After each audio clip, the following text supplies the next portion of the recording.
Boa noite a todos, hein? Boa noite, professor.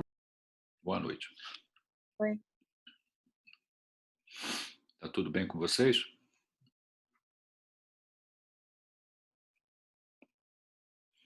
Acho que sim, né?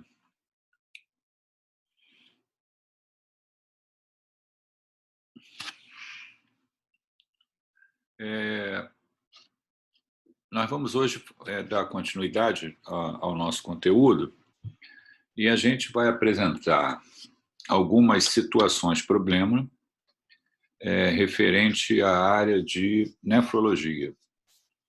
E eu vou mostrar para vocês o que a Sociedade de Nefrologia colocou como recomendação para aquela questão específica colocada, né? E em tudo, né, que é colocado como recomendação, existe um embasamento científico, né?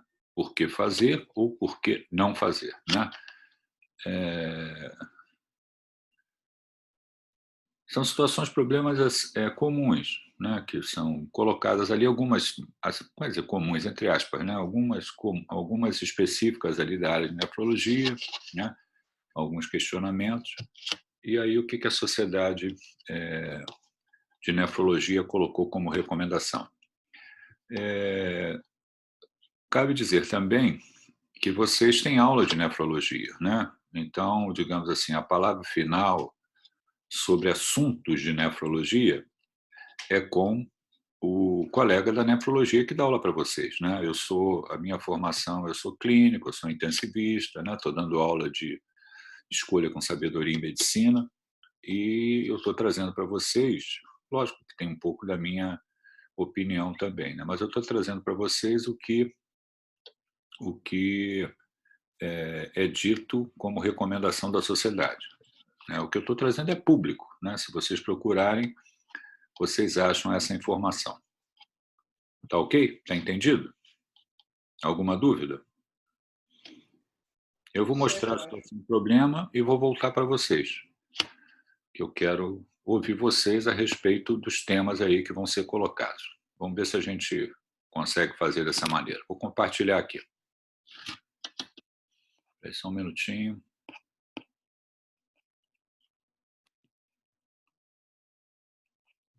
Vamos lá.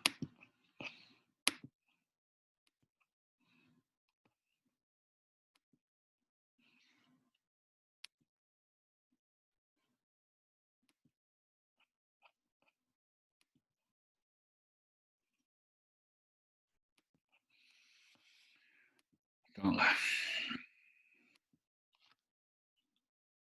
Vocês estão vendo o slide?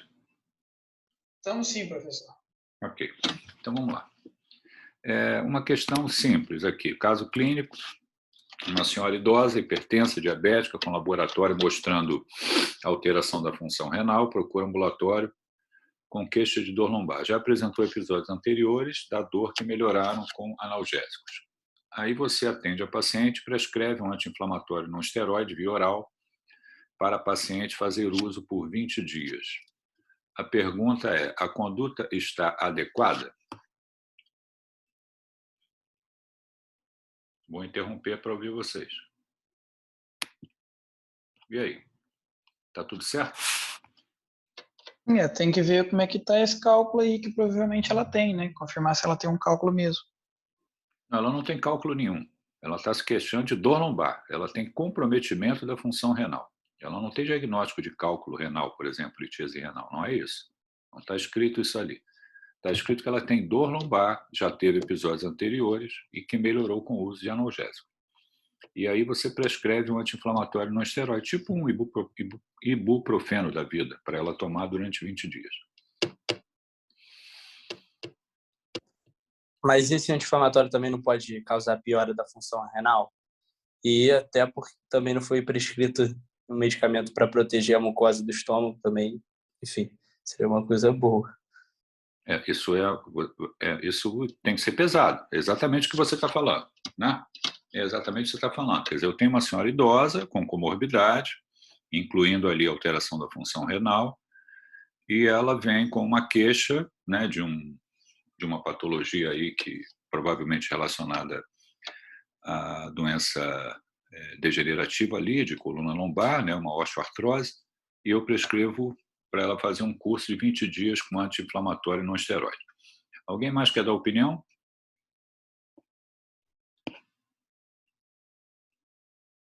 Não? Vou mostrar para vocês o que a sociedade recomenda, né, da escolha com sabedoria, que é o que a gente está falando, né? Está aqui, né? Esse slide já mostrei para vocês.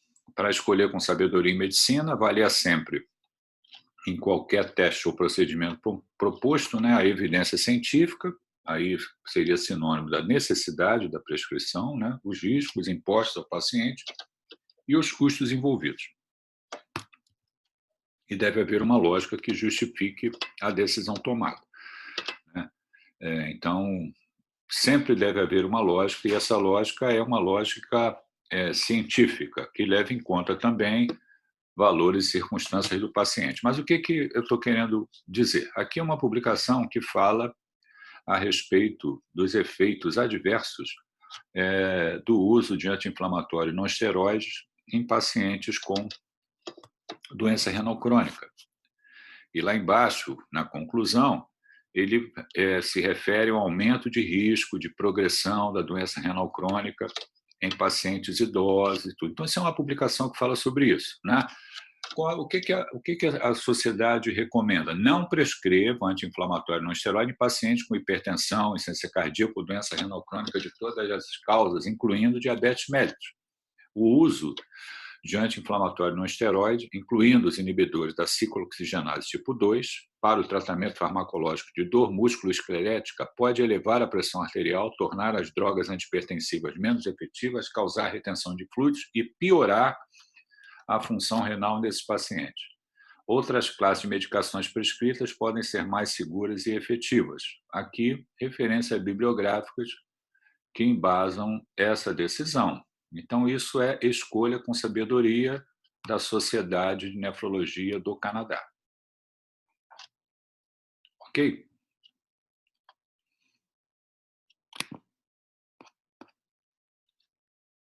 Então, isso é uma recomendação da sociedade, evitar o uso dessas drogas nesse modelo de paciente. Então, a conduta da prescrição, ela está inapropriada, ela não é correta, né? Então, mostrando que, digamos assim, a gente já falou sobre princípios, né, dessa campanha de escolha com sabedoria em medicina, as sociedades se reúnem, escolhem aqueles temas que, digamos assim, têm um impacto maior em relação ao atendimento dos pacientes, na conduta dos pacientes, né, que também seja de domínio dos colegas da especialidade, e aí faz recomendações baseadas em evidências, né?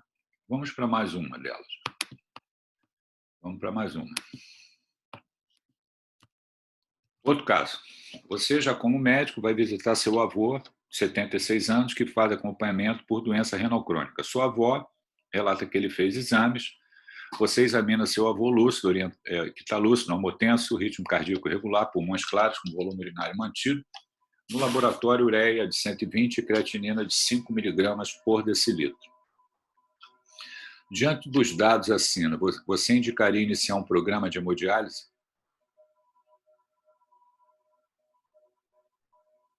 Tem que ver a filtração glomerular dele. Isso. Esse é um item importante.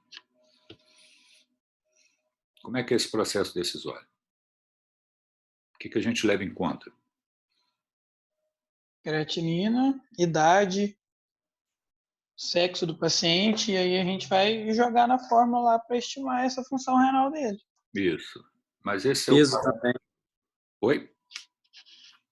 Peso também. É o peso, lógico. Eu vou mostrar já para vocês, né? Isso é para fazer o cálculo do clearance de creatinina. É isso? Você está se referindo a isso, né? Calcular o clearance de creatinina. Sim, para estagiar a doença renal dele. Isso, para você estadiar a doença renal. E a partir daí eu decido?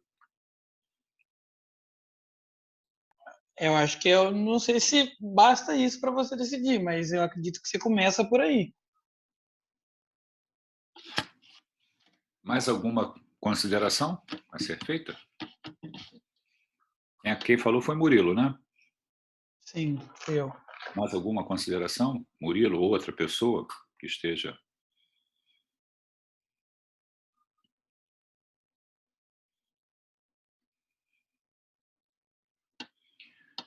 Vamos ver o que a sociedade coloca. Vamos lá. Aonde que a sociedade interfere ali, procurando nos orientar. Eu tenho algumas opções, né? Aqui é o que vocês falaram. Aqui é um modelo de doença renal crônica, né? Aumento de risco, a lesão tecidual, levando a diminuição do fluxo plasmático renal, ao quadro de doença renal crônica, podendo levar o paciente ao óbito, né? Descrito ali complicações que podem ocorrer no meio do caminho e a história natural da doença ali, né? E aonde que poderia se interferir para tentar minimizar a progressão para a doença renal crônica. Então, são itens que ocorrem durante a evolução da doença renal crônica até o estágio final e momentos ali onde poderia se interferir para tentar minimizar ou evitar esse tipo de progressão. Aqui, o que foi dito por vocês para calcular, a formulazinha para calcular o clearance de creatinina. Existem calculadores na internet, mas tem a fórmula ali. Se você colocar os dados todos, você calcula o clearance de creatinina. De acordo com o clearance de creatinina, nós vamos ter o estágio da doença renal crônica, que são 5 estágios, e tem o 3A e o 3B, né? Então, de acordo com o clearance de creatinina, nós colocamos o paciente em determinado estágio. E, a partir disso, nós podemos decidir o que vai fazer com o doente, né? Se ele vai entrar em programa de hemodiálise ou não. O que a sociedade fala? Aqui é um artigo interessante, publicado em 2010, que ele fez um trabalho randomizado, controlado, entre início precoce e início tardio de diálise, né? O que é início precoce e início tardio? Aqui, como é que ele colocou pacientes que tinham mais de 18 anos, com doença renal progressiva, uma taxa de filtração glomerular entre 10 e 15, né? Então, um comprometimento significativo da doença renal, né? E ali ele colocou os doentes em 2 grupos, né? Em 2 grupos. Se entrou em diálise, né? Quando ele chama de início precoce e início tardio, né? E qual é a conclusão desse trabalho, né? Nesse estudo, o planejamento de início precoce de diálise em pacientes com estágio 5 de doença renal crônica não foi associado com melhora da sobrevida ou desfechos clínicos. Então, iniciar precocemente não significa melhora da sobrevida ou do desfecho clínico. Essa é a conclusão do artigo, e aí a gente chega aqui na recomendação da sociedade, que é essa: não inicie diálise em pacientes ambulatoriais em estágio 5 de doença renal crônica na ausência de indicações clínicas. O que é isso? Iniciar diálise crônica antes do aparecimento dos sintomas urêmicos ou outra indicação clínica é associado com estresse significante e inconveniência para o paciente sem qualquer benefício clínico. Então, se eu voltar lá no caso clínico, que eu mostrei para vocês, o vovô está bem. Olha lá, normotenso, está lúcido, volume urinário mantido, pulmão claro, e tem lá a alteração da função renal. Digamos que eu faço o cálculo lá do clearance da creatinina, deu menor do que 15 ou menor do que 15. Isso não é sinônimo de colocar ele em programa de hemodiálise. Por quê? Porque ele, do ponto de vista clínico, ele está estável. O que mais que a sociedade recomenda? Guidelines recentes recomendam que pacientes com uma estimada taxa de filtração menor que 15 devem ser acompanhados de perto pelo seu nefrologista e a diálise adiada até que sintomas de uremia, sobrecarga de volume, hipercalemia ou acidose se tornem presentes, ou uma queda maior do clearance, né? Uma taxa de filtração glomerular caia para 6 ml por minuto. Quer dizer, caiu bastante a taxa de filtração glomerular. Então, quem vai decidir isso é o nefrologista, levando em conta tanto o estágio da doença renal, ali de acordo com o clearance de creatinina e aspectos clínicos também. Aqui, os artigos que subsidiam essa orientação.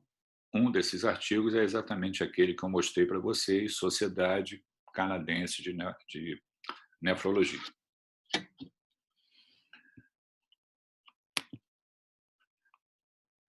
Vejam, o objetivo da sociedade é ajudar no processo decisório de uma questão que se coloca ali com alguma frequência no acompanhamento do paciente com doença renal crônica. Então, ela traz a evidência científica e faz a recomendação dentro, né, dos itens que foram escolhidos para serem tópicos da campanha de Escolha com Sabedoria em Medicina. Entenderam?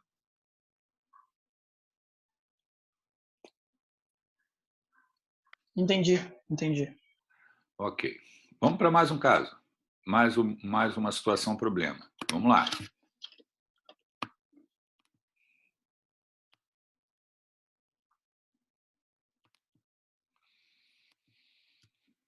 Olha lá, paciente renal crônico muito emagrecido foi internado para tratamento de pneumonia. Piorou a função renal.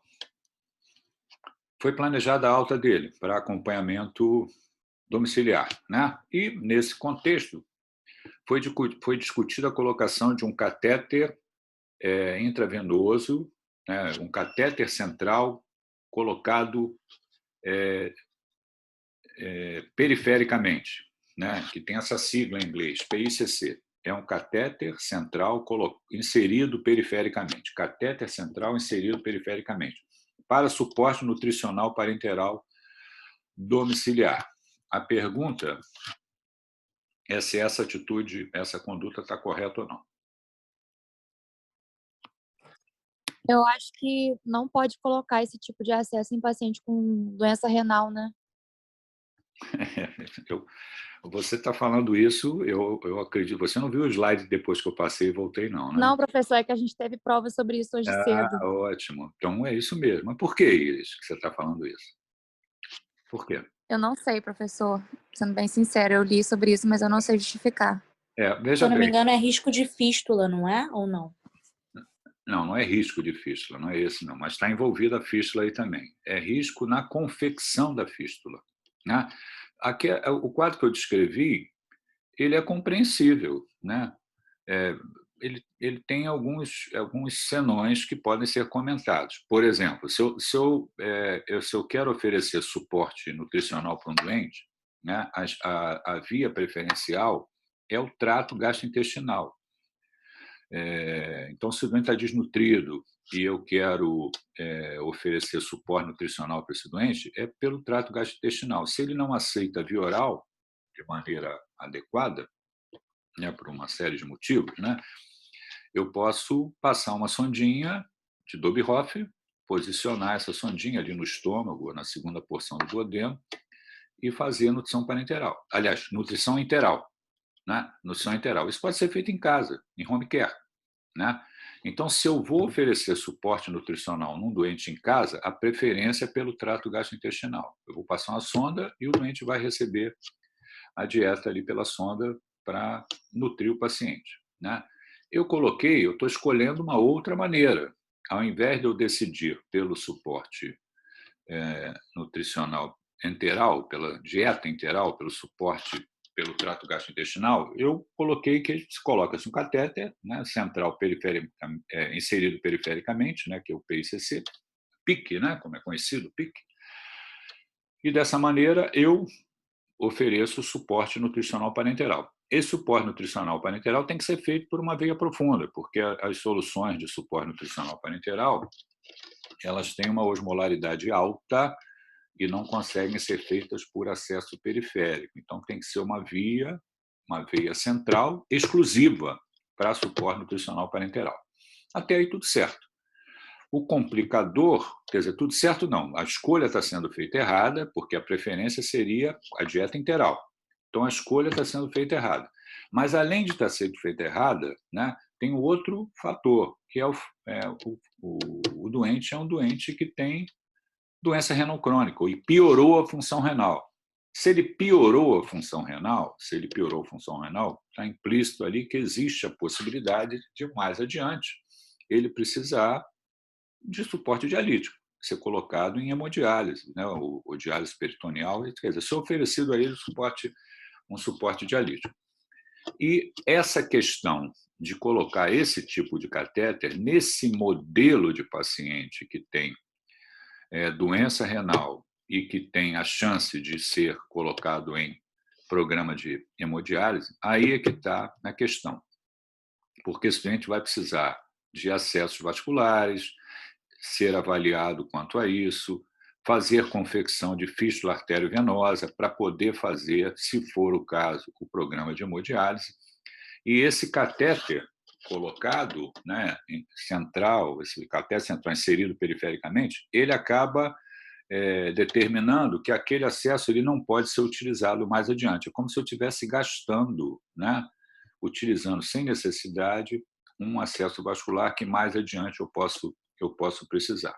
Então, quem fez o comentário foi você, Iris? Qual? Sobre não poder fazer pique Isso. no paciente? Foi. Então, mas agora você entendeu o raciocínio? Eu vou falar, Entendi. eu vou mostrar o que a sociedade fala a respeito. Vamos lá. O que a sociedade fala a respeito disso, né? Não implante catéter central inserido perifericamente, né, que é o PIC, em pacientes em estágio 3 e 4 de doença renal sem consultar a nefrologia. Isso não deve ser feito. Precisa que o especialista avalie o caso. Preservar veias é crítico para paciente com estágio 3 e 4 de doença renal crônica. Fístulas arteriovenosas são os melhores acessos para hemodiálise, com poucas complicações e menor mortalidade quando comparado com catéteres. Punções excessivas lesam as veias, destruindo sítios potenciais de fístula arteriovenosa. Acessos de pique e a punção de veia subclávia podem causar trombose e estenose de veia central. Consulta com a nefrologia inicialmente aumenta o uso de fístula arteriovenosa no início do programa de hemodiálise e pode evitar tais implantes de pique, no caso, que foi o referido, e punções desnecessárias. Referência bibliográfica, Sociedade Americana de Nefrologia. Ô, professor, Fala aí. mais uma curiosidade, como é que é feita essa fístula arteriovenosa? Tipo, como é que forma? Não, isso é quem faz é a vascular, né? Tem colegas da vasculares que... Então, mas aí ele vai e aí tipo, ele literalmente abre... liga um no outro, é isso? Isso, ele faz a conexão da veia com a artéria, ou da artéria com a veia, né? E aí ali vai ficar um fluxo maior de sangue e vai ser permitido que essa área seja puncionada e se faça a hemodiálise pela fístula arteriovenosa. Em princípio, todo paciente renal crônico de programa de hemodiálise tem fístula arteriovenosa. Ele faz a confecção da fístula antes de entrar no programa de hemodiálise. Algumas vezes, se existe urgência, né, o que se faz? Se coloca um catéter venoso, se funciona uma veia com um catéter de hemodiálise, né, que tem duas luzes, e aí se inicia a hemodiálise e faz a confecção da fístula arteriovenosa. Aquela fístula tem um tempinho para maturar e depois que ela matura, ela passa a ser utilizada e se tira esse acesso venoso que foi colocado. Ou o doente está planejando entrar em diálise, mas ainda não é um doente que tem indicações assim de urgência. Vai entrar, mas aquilo que a gente conversou anteriormente, né? Aí tem um tempo ali, já se decidiu que vai entrar, se faz a fístula e aí se espera a maturação da fístula e coloca o doente em programa de hemodiálise. Pode-se confeccionar a fístula arteriovenosa, que é o mais comum, é o mais utilizado. Pode-se colocar um outro catéter, né, implantado que se chama permiquete, que também permite que seja feita a hemodiálise. Normalmente é a vascular que coloca, né? E tanto a fístula arteriovenosa e o permiquete, quem faz o procedimento para colocação é o colega da cirurgia vascular. A fístula é muito mais utilizada que o permiquete. O permiquete pode ter uma chance maior de trombose, de infecção. tem alguns problemas, né? Ou então coloca um doente em diálise peritoneal, né? Em CAPD, aí coloca um catéter de Tenkhoff e o doente faz a diálise ambulatorial em casa, com uma cicladora, pode fazer em casa as suas sessões de diálise peritoneal. Aí a escolha de qual método vai utilizar, o mais utilizado é a hemodiálise, né? Isso aí é feito pelo colega da nefrologia, de acordo ali com modelo de doente, preferência de doente, né? Doença. Diálise peritoneal tem bons resultados também? Tipo, Tem. deve ter uma taxa de complicação um pouco maior, não?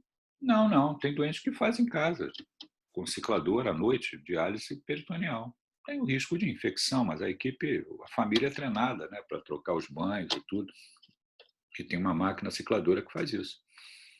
O risco é peritonite, né? É o doente contaminar ali o líquido que está sendo administrado, ou então ali não se fez um treinamento direito, né? Se quebrou ali medidas de prevenção de infecção, e uma complicação da diálise peritoneal é a peritonite. Aí faz antibiótico, ou então para de usar o peritônio, bota um catéter, dialisa o doente, entendeu? Aí pode até migrar de um modo de dialisar o doente para outro. Cada caso tem lá suas particularidades e aí o nefrologista vai decidir o que vai fazer. Mas o mais usado é a fístula arteriovenosa. A vascular confecciona a fístula e depois é usada para fazer o procedimento. Entendi, obrigado. A mensagem é o seguinte: não coloca catéter em acessos que posteriormente poderiam ser utilizados para confecção de fístula arteriovenosa, sem conversar com a nefrologia, tratando-se de um doente com estágio 3 ou 4 de doença renal crônica. Eu sou intensivista, formação clínica. O clínico faz besteira. Se ele não conversar com o especialista, ele faz besteira, ele atropela, né?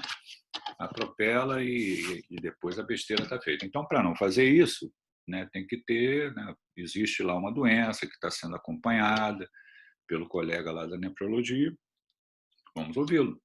O que tem que fazer, né? Vamos ouvir o que tem que fazer. Dentro de um hospital é mais fácil, que você tem todo mundo à mão ali, né? Os serviços estão funcionando ali todo dia, você chama o colega, pede um parecer, ele vai ver o caso e aí conversa, resolve. Pronto, está resolvido. A nível ambulatorial é um pouco mais difícil, que é o doente do seu consultório, né? E você tem que tomar decisão, e aí tem que mandar para um colega. Isso também é feito, né? Vai, referencia para outro colega que você está habituado lá a encaminhar os casos em relação a acompanhamento de doença renal, e é o que deve ser feito. Ok? Alguma pergunta? Tudo certo. Tudo certo. Vamos lá. Mais um probleminha. Vamos lá. Vamos ver aqui. Não são muitos, não. Agora você foi visitar seu avô, que já está lá em programa de hemodiálise, né? E acompanhante relata constipação, que o seu avô está constipado, de início recente. Diante dos dados acima, você indicaria colonoscopia?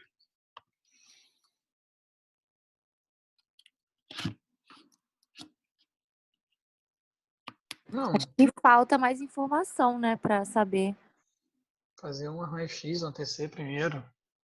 Eu preciso de mais informação para poder decidir isso. É isso que você está falando, Iris? Sim, eu acredito que sim. Sim.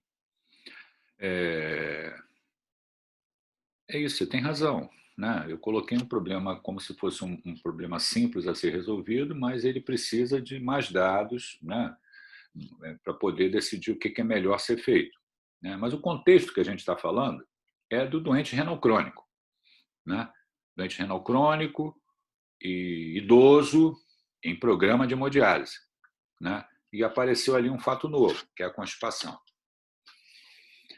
Digamos que eu dissesse assim, olha, a família, né?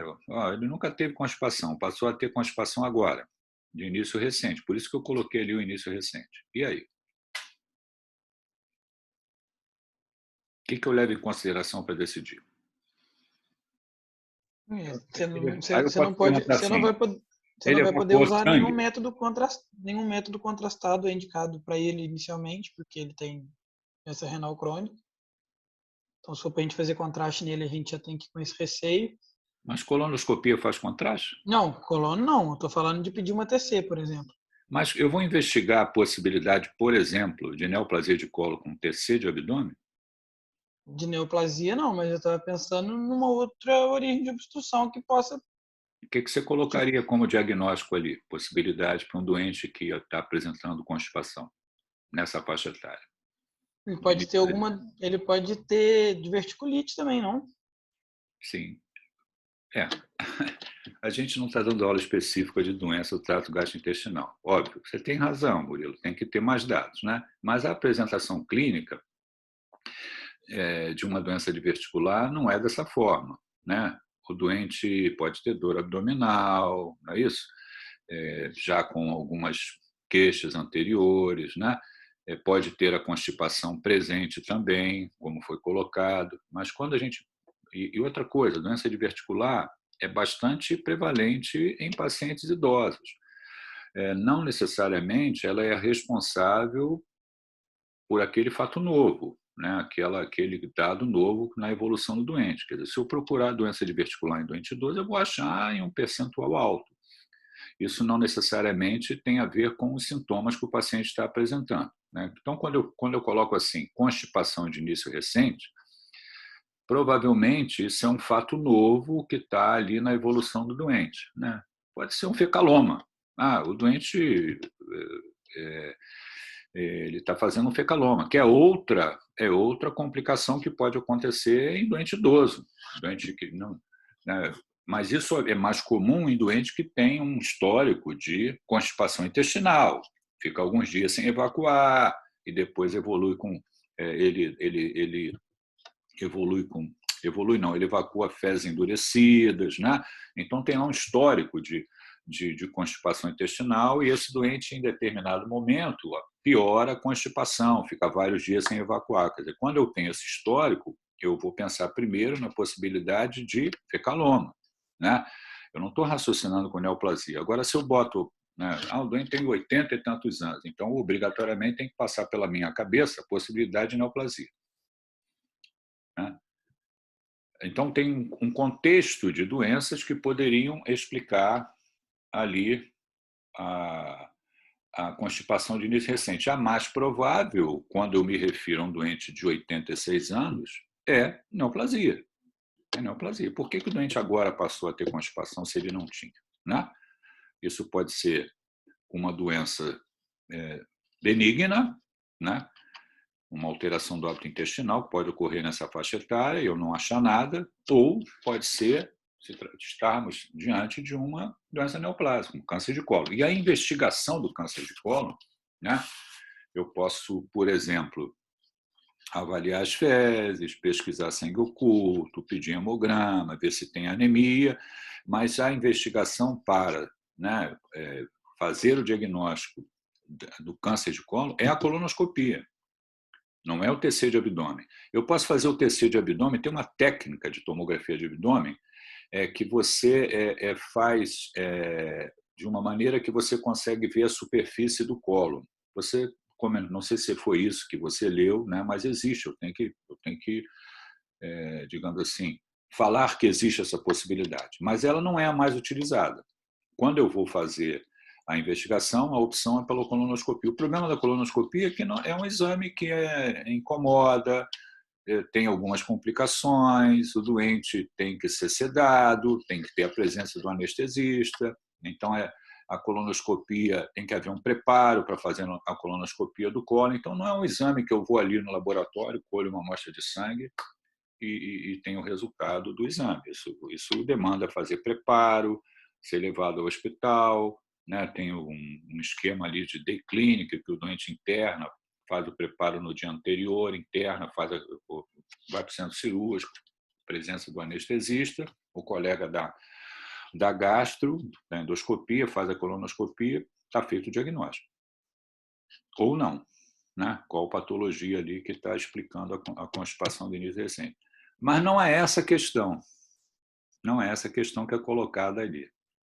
A da escolha com sabedoria. Eu estou falando, eu estou tentando justificar a realização da colonoscopia. Concordam comigo? Até agora é isso que está sendo falado, ou não? Né? Eu estou falando de uma maneira diferente? Eu estou falando, estou encontrando motivos ali para fazer a colonoscopia. Quer dizer, o vovô passou a ter constipação, é neoplasia de cólon. Vamos fazer a colonoscopia. Mas é isso que esse modelo de doente tem que ser colocado em todas as situações. Então, vamos ver o que a sociedade colocou. Vamos lá. Só para a gente poder fazer uma reflexão. Né? Olha lá. Aqui está. Não faça screening de câncer de rotina em paciente de diálise com expectativa de vida limitada, sem sinais ou sintomas. Quer dizer, se o doente... Quer dizer, a constipação intestinal, lógico, que é um sintoma, né, de uma possibilidade diagnóstica. Mas vejam o que a sociedade fala. Né? Devido à alta mortalidade entre pacientes com doença renal crônica, screening de câncer de rotina, incluindo mamografia, colonoscopia, avaliação do PSA, ou então Papa Nicolau em pacientes com diálise com expectativa de vida limitada, como aqueles que não são candidatos a transplante, não é custo efetivo e não melhora a sobrevida. Testes falsos positivos podem causar risco, como procedimentos desnecessários, tratamento excessivo, diagnóstico mal feito e aumento do estresse. Um approach ou uma abordagem individualizada para screening de câncer, incorporando fatores de risco do paciente, expectativa de sobrevida e estados para transplante é requerido. Está ali a referência, Sociedade Americana de Nefrologia. Então, vejam, é uma visão diferente do que a gente está conversando até agora. Quer dizer, eu posso limitar se eu achar que o doente, isso não vai beneficiar o meu doente, porque a expectativa é pequena de vida, devido à faixa etária elevada, né? E está em programa de hemodiálise. É o que a sociedade coloca. Lógico que ela coloca ali os cuidados para levar em conta fatores de risco, né? O doente individualmente, para que você decida. Então, é um outro lado da visão desse modelo de paciente. O quanto você deve investir na realização de exame. Quanto ao screening, né, para procurar, por exemplo, neoplasia nesse modelo de doente, realmente não tem sentido. Né? Não tem sentido, é o que ele fala. Mas se o doente tem sintomas, né, tem um quadro clínico que pode ser elaborado com esse raciocínio que a gente fez anteriormente. Né? E é um doente que está lúcido, né? Tem ali uma qualidade de vida, está inserido no programa de diálise, por que não investigar e tratar? Né? Se eu encontro um câncer de colo, isso é sinônimo de fazer colectomia, hemicolectomia, uma cirurgia de Hartmann, quimioterapia. Quer dizer, eu vou fazer isso num doente de 90 anos de idade, quase 90 anos de idade. Né? Aí eu tenho que conversar com o doente, conversar com a família, para decidir até onde nós vamos ali em relação à investigação e tratamento. Quem decide isso é o médico assistente, que está acompanhando o caso. A responsabilidade dele é grande. Vejam que, quando você está dentro do hospital, você está dividindo decisões. Né? Quando tem uma sessão clínica, você leva o problema ali para 10, 15, 20 pessoas opinarem. Né? Então, você está compartilhando ali o caso, está mostrando o caso e as pessoas estão te ajudando a decidir o que vai fazer. Quando você está no seu consultório, né, ou então você acompanha o doente a nível domiciliar, é você que vai decidir. Você que vai decidir. Então, esse processo decisório, o que as sociedades fazem? Tentam ajudar em colocar ali, que é o tema da nossa disciplina, escolha em medicina com sabedoria. Escolha em medicina com sabedoria. Isso, na verdade, não te obriga a tomar essa decisão. Ela te coloca isso como a opção, principalmente nesse último caso, né?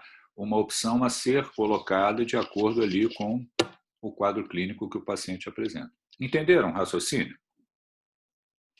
Sim. Entendi. É difícil, não é fácil. Eu algumas vezes brinco com os colegas que estão discutindo, por exemplo, algumas questões relativas parecidas a essa aí que a gente acabou de colocar, para assim, se fosse seu pai, né? O que você resolve se fosse seu pai? Raciocina que seu pai está deitado ali e você resolve. Então, o que você decidir pelo seu pai, que é uma pessoa que você adora, né? Você vai decidir para os outros também.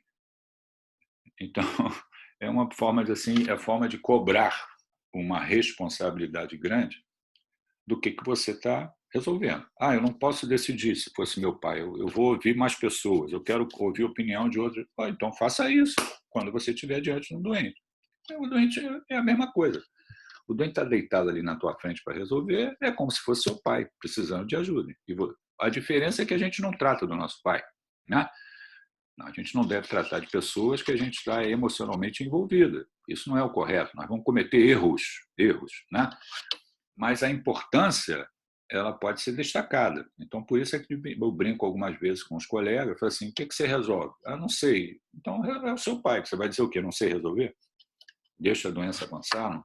Depois eu vou ver o que eu vou fazer. A medicina, ela exige uma lógica, que é o tema aqui da nossa disciplina, né, para as decisões que a gente toma, né? Isso tudo baseado em evidência científica, em risco imposto ao paciente, custo, né? Vai trazer benefício, não vai trazer benefício, né? Qual é o custo disso tudo, né? O quanto vale a pena ser feito em termos de investigação, não nesse modelo de paciente que eu acabei de colocar. Deixa eu só ver mais uma coisa aqui.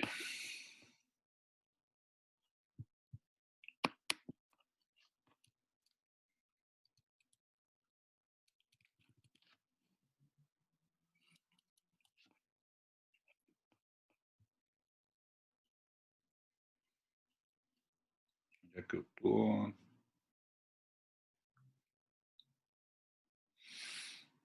Tá. Então, vamos novamente aqui para mais um caso clínico.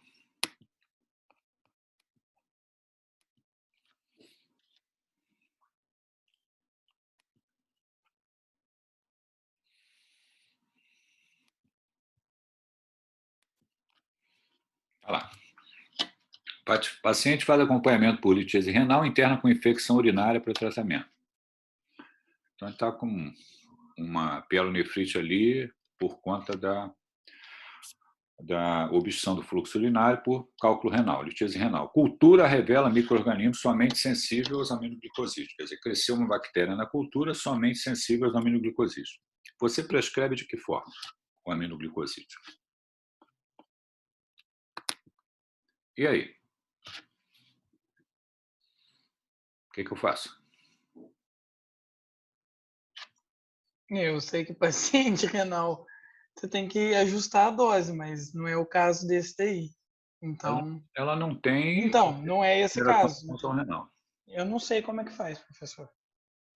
Gentamicina tem. Acho que não tem via oral, né? Não sei. Não tem oral, não. Então vai ter que internar. Né? Então vai ter que internar. Não, eu posso tratar, fazer injeção intramuscular. Não precisa ser intravenosa. Mas ela está internada. Eu não falei que ela está internada? Ou não? Eu falei que ela está internada. Deixa eu mostrar. Então, se eu não botei internada, me perdoe. Né? Era para botar internada. Olha lá. Faz a Aí está internada, sim. Interna. Olha lá, interna com infecção urinária. Quer dizer, é uma infecção que tem gravidade. Tanto que eu internei a doente. Fez febre, bacteremia, e tem leucocitose, desvio, PCR elevada, eu tenho que colher cultura, iniciei um esquema antimicrobiano, veio lá o resultado da cultura, cresceu tal bactéria só sensível ao aminoglicosídeo. Essa é a questão, né? Aí, vocês já falaram, qual é o problema do aminoglicosídeo? O problema do aminoglicosídeo é a nefrotoxicidade, né? Tem a ototoxicidade também, mas o principal é a nefrotoxicidade, né? Ninguém está preocupado que vai ficar com diminuição da acuidade auditiva, né? Mas isso também é efeito adverso. Mas o principal é a nefrotoxicidade. Então, vamos lá. O que a sociedade recomenda, né, nessa situação? Né? Você prescreve de que forma? Está ali, ó. Não faça múltiplas doses diárias de aminoglicosídeo para paciente com função renal normal. A injúria renal aguda é uma grave complicação do uso de aminoglicosídeos. Né? A toxicidade renal tem relação com picos, níveis da droga elevados, portanto, doses frequentes devem ser evitadas. O regime de uma dose diária não mostrou ser inferior a 2 doses diárias para tratar, por exemplo, endocardite. O uso de um intervalo estendido, uma vez ao dia, para os aminoglicosídeos se mostrou efetivo e seguro para pacientes imunocomprometidos com neutropenia febril. Está aqui a evidência bibliográfica. Sociedade Australiana de Nefrologia. Então, a mensagem da escolha com sabedoria nessa situação é prescrever um aminoglicosídeo em uma vez ao dia.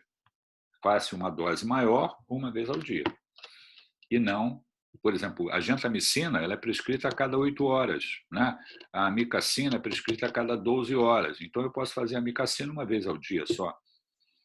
Eu faço uma dose maior uma vez ao dia só. Com isso, eu tento preservar ou diminuir a nefrotoxicidade relacionada ao uso de aminoglicosídeo. Professor, mas aí você vai pedindo função renal ao longo do tratamento para ver se... É obrigatório, né? Toda vez que eu uso aminoglicosídeo, eu tenho que acompanhar a função renal. Né? O doente internou com a função renal normal, vai usar aminoglicosídeo, eu tenho que monitorar a função renal. Né? Então, isso significa que eu vou repetir, né, ao longo dos dias ali a avaliação da ureia creatinina para avaliar a função renal. Eu não posso não fazer isso, né? Eu já vi isso acontecer, o doente usar 10 dias de aminoglicosídeo, está lá com a ureia creatinina elevada, com necessidade de diálise, e ninguém avaliou a função renal. Isso é um erro grave, não pode fazer isso, né? Não pode fazer isso. Então, a pessoa, quando prescreve esse tipo de antimicrobiano, né, que tem lá seu efeito adverso conhecido, a gente tem que monitorar a função renal. Eu não preciso chamar um nefrologista para fazer isso, de jeito nenhum, né? Não há necessidade. Né? Outra coisa, se eu tenho opções de tratamento outras, além do aminoglicosídeo, eu vou optar por outra opção, porque aí eu evito a nefrotoxicidade do uso do aminoglicosídeo. Mas eu coloquei ali meio amarrado, quer dizer, veio um antibiograma e a bactéria só tem sensibilidade ao aminoglicosídeo. Coloquei de propósito, exatamente para poder ter a discussão sobre aminoglicosídeo. Agora, se eu tenho antibiograma, está sensível a outras classes de antimicrobianos e também aos aminoglicosídeos, eu vou optar por outras classes de antimicrobianos, que não tem esse risco. E se o doente tem alteração da função renal, ainda, nesses casos, mais ainda nós vamos tentar evitar o uso de aminoglicosídeo, que pode, se o doente já tem comprometimento da função renal, tem disfunção renal, com o uso do aminoglicosídeo, mesmo com esse cuidado que eu acabei de falar, ele piora a função renal. Então, se ele já tem alteração da função renal e eu uso aminoglicosídeo, eu poderia estar colaborando para a piora da função renal. Só vou fazer isso se não houver uma outra opção. E a gente tem que, nesses casos, a dose ela é reduzida de acordo com o clearance da creatinina. Quanto menor o clearance da creatinina, eu tenho que ajustar a dose administrada. Não apenas para aminoglicosídeo, como para outras classes de antimicrobianos também que a gente vai prescrever. Então, doente renal crônico, tem lá o cálculo do clearance da creatinina, eu vou lá ver que droga eu estou prescrevendo e se eu tenho que fazer alguma correção ou não, de acordo com o comprometimento da função renal. Várias drogas eu tenho que diminuir a dose administrada. Então, é importante que eu veja isso. Isso também, eu não preciso do nefrologista para ver isso, né? Eu não posso, seria uma vergonha, né? Eu tratar um doente com aminoglicosídeo, depois de 10 dias, o doente está lá sem urinar, com a ureia creatina elevada, aí chego Eu chamo a nefro, o colega, Afonso, você está usando 10 dias aminoglicosídeo. Como é que era a função renal? Não, na entrada era normal. E aí?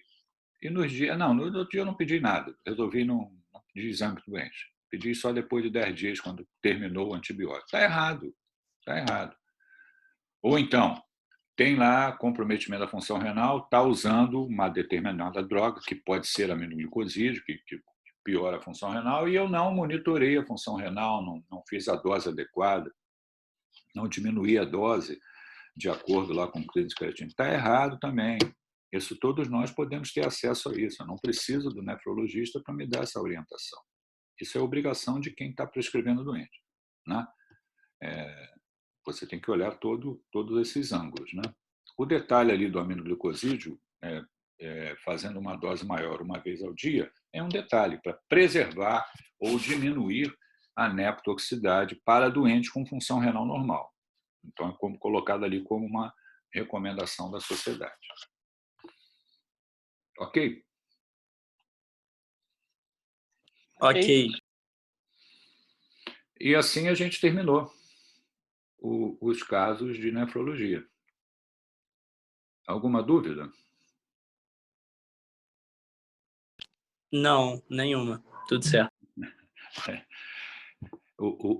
Normalmente o clínico é um abusado, né? Fica dando opinião em tudo que é área, né? Mas eu falei no início da aula para vocês, né? A palavra final é da nefrologia. O que eu estou trazendo para vocês são considerações que são colocadas dentro desse conceito aí de escolha com sabedoria em medicina na esfera da nefrologia, trazendo algumas recomendações de sociedades aí pelo mundo.